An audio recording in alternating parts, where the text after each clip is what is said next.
7 মাত্রার উপরে ভূমিকম্প হলে ঢাকা শহরের কি হবে?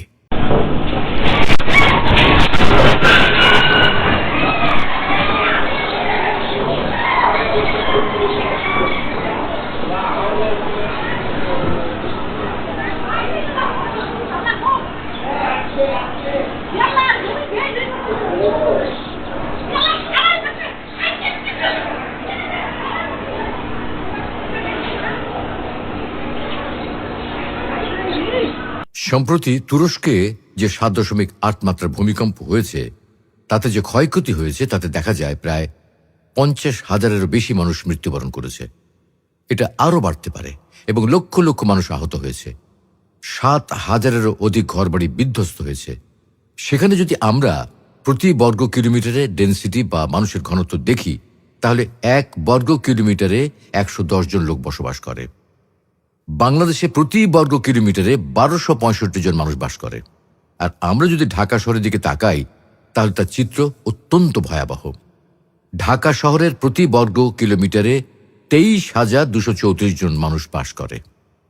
এখন যদি ঢাকাতে তুরস্কের মতো সেম একটি ভূমিকম্প আঘাত হানে তাহলে ঢাকা সিটিতে লক্ষ লক্ষ মানুষ হতাহত হবে এবং ম্যাক্সিমাম বাড়িঘর ভেঙে ম্যাসাকার হয়ে যাবে।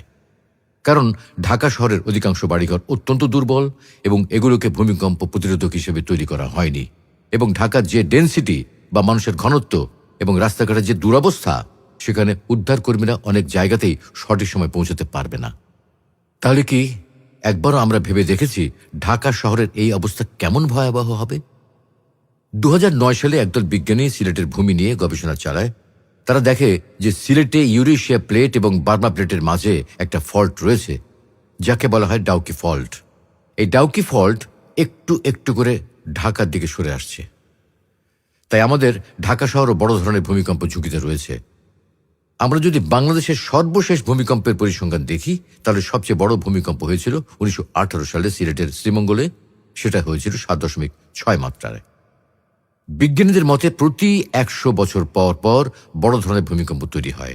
তাহলে আমাদের সর্বশেষ বড় ধরনের ভূমিকম্প হয়েছিল 1918 সালে।